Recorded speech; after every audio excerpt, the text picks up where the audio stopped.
Non mais cet épisode, il était tellement ouf. Il était juste énorme. C'est vraiment le genre de manga Tokyo Revengers où je termine avec le sourire et je me dis mais purée, il faut que tout le monde regarde ce truc tellement c'est bien. Franchement, c'était incroyable.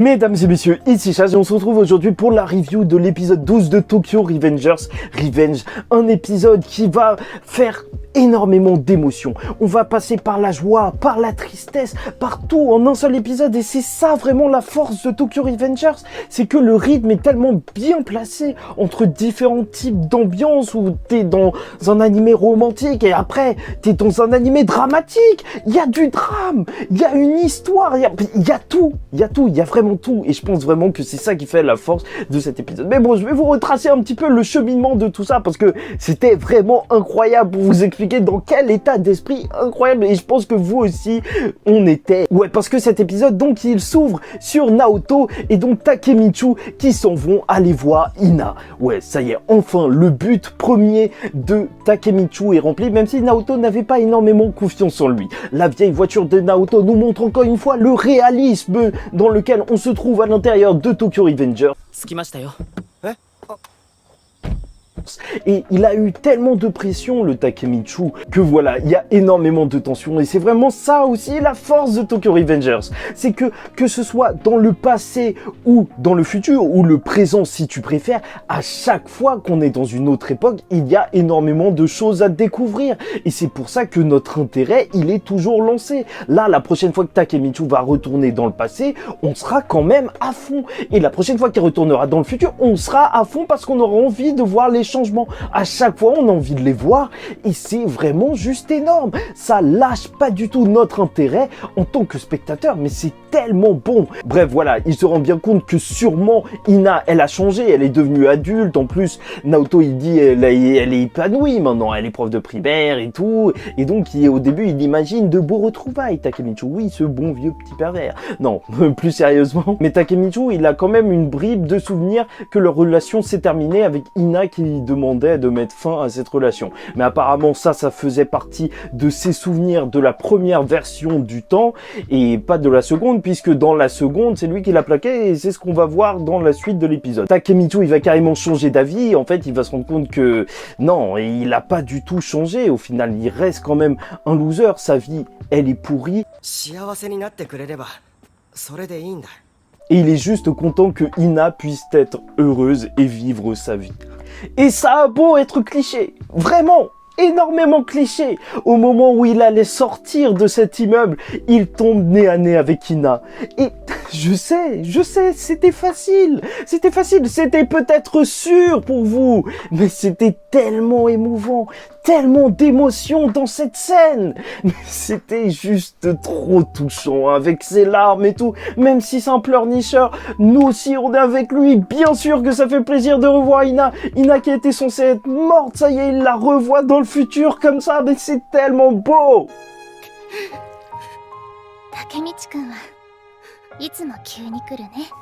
Il lui a suffi de voir son regard et c'est Ina quoi. Purée. Et cet épisode est excellent parce que oui, ok, on a ces scènes mignonnes, mais en plus, après, t'as de l'humour, oui. Parce que, au final, il se rend compte que, en vrai, ça fait depuis longtemps qu'ils se sont pas vus. Donc, c'est juste gênant. Les trois, ils sont assis comme ça, ils arrivent même pas à parler. Et Naoto, lui, ne supporte pas cette gênance et il va carrément partir. Mais regarde-moi cette pause. Cet épisode, c'était n'importe quoi. Ils vont donc partir en voiture. D'ailleurs, ils sont en train de... Takemichi est en train de siffler tellement c'est gênant. C'est juste énorme. Voilà. Il est assez content de voir que Ina, en tout cas, elle a le collier qu'il lui avait offert avant de partir. Sauf que Naoto, il doit partir d'urgence au taf. Quand il se retrouve tout seul dans la voiture, entre Ina et Takemichi, la scène est peut-être un peu nulle. Tu vois qu'ils n'arrivent même pas à trouver un sujet de conversation. Takemichi, il cherche. Ça a beau être pourri, mais purée, qu'est-ce que c'est réaliste de voir quelqu'un essayer de chercher un moyen de, tu vois, d'aborder la conversation. Voilà, là, franchement, on est tellement impliqué dans l'histoire de ces deux personnages que même ces trucs anodins, ça fait tellement plaisir de les voir. Et au moment où ils descendent de la voiture pour aller se balader, Ina va passer devant le pont du générique. Oui, parce que moi, j'ai pas lu le manga, donc moi, je vois ça, je me dis, oh purée, c'est le pont de l'ending. J'étais tellement content de voir ce truc. Et là, ascenseur émotionnel, parce que tu vois, elle a le collier, mais elle dit, oui, la dernière fois que je suis venu à cet endroit, c'était avec mon mec. Ah, ça m'a calmé, ça m'a rendu un peu triste pour Takemichi, et en fait, elle n'arrive pas à l'oublier parce qu'il l'a plaqué ici. Voilà, à Noël, le jour de Noël. Et elle connaît toujours pas la raison, et elle veut la savoir, parce que c'est Takemichi qui a fait ça.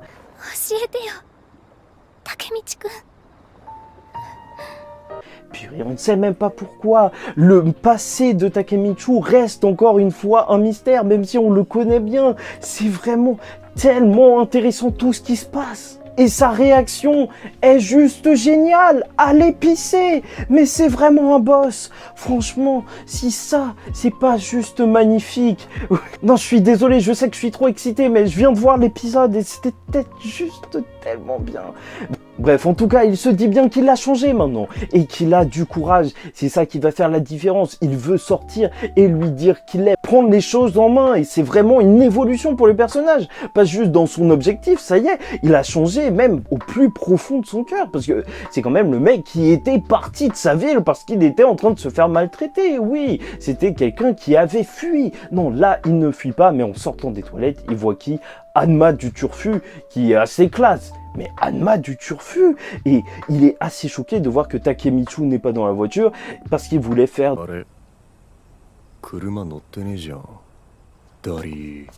d'une pierre deux coups. Et ça, malheureusement, ça y est, c'est le début de la dégringolade. Ina, elle attendait dans la voiture le retour de Takemichi et il y a un 4x4 qui va lui rentrer dedans. Et c'est tellement dur de voir le personnage de Takemichi quand même, auquel on est attaché, voir ça devant ses yeux, surtout que le conducteur est Tatsuchi. Franchement, mais qu'est-ce que ça veut dire? On comprend absolument rien. Et il voulait même tuer Takemichi, et il est même choqué que Takemichi ne soit pas là. Mais qu'est-ce qui se passe? Est-ce qu'il y aurait une personne qui voudrait vraiment tuer Takemichi? Il est encore à la botte de Kisaki. Comme quoi, en fait, sauver Draken, ça n'a pas changé le futur. Enfin, pas dans le sens où c'est encore Kisaki qui dirige, entre guillemets, le Toman. Il dirige là tous les mecs du Toman. Et c'est ça qui ouf. Cet ascenseur émotionnel entre le retour de Takemichi, qui était censé avoir tout changé. On la voyait, elle était devant nous, Ina. Et tout ça pour nous dire que tout ça n'a absolument rien changé au final.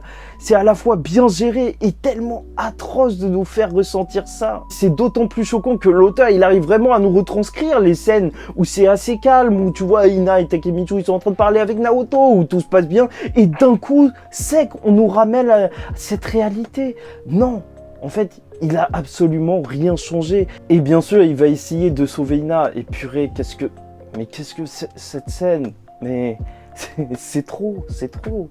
Et j'ai vu plein de gens m'ont dit qu'ils ont pleuré 2 fois. C'est incroyable. T'imagines cet épisode de Tokyo Revengers?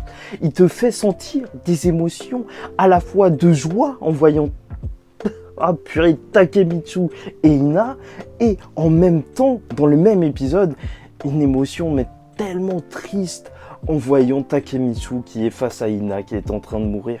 Franchement, quand il se rend compte que ses jambes, elles sont juste éclatées, elle peut pas sortir de la voiture qui va exploser, et qu'il lui fait juste un câlin en lui disant qu'il l'aime, mais c'est juste trop, que ses sentiments, ils changeront jamais. Mais comment tu peux rester insensible à ça? Mais ce manga, il te tient aux tripes, mais juste tellement.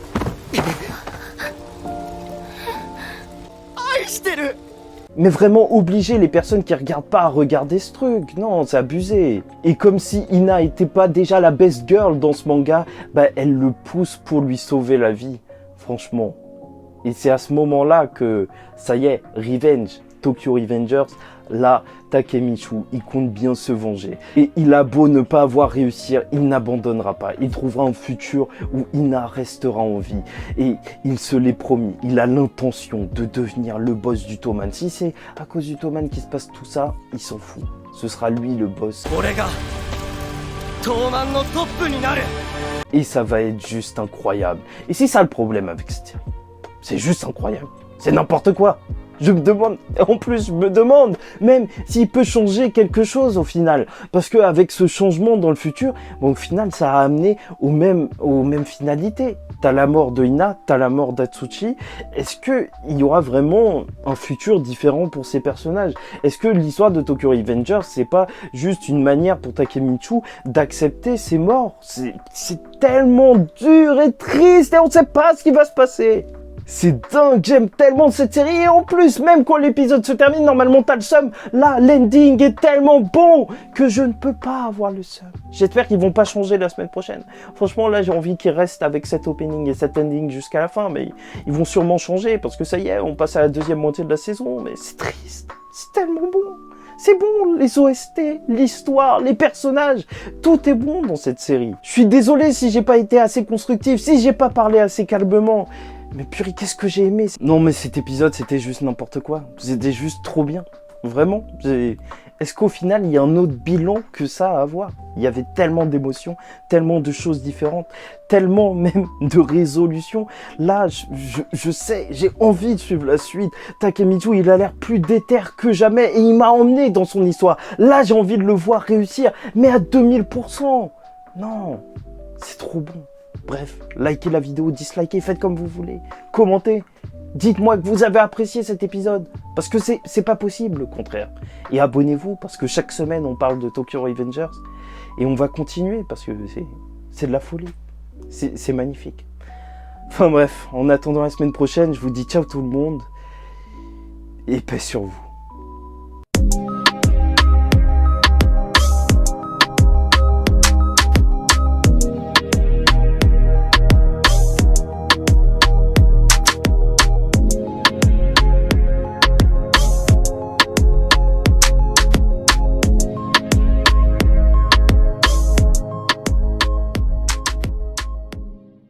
Ça va? C'était vraiment un épisode de fou. Non, vraiment, enfin. Pour de vrai. Ah purée, il m'a trop hypé cet épisode. Je peux pas, il faut que je vais couper tout de suite parce que là, c'est trop.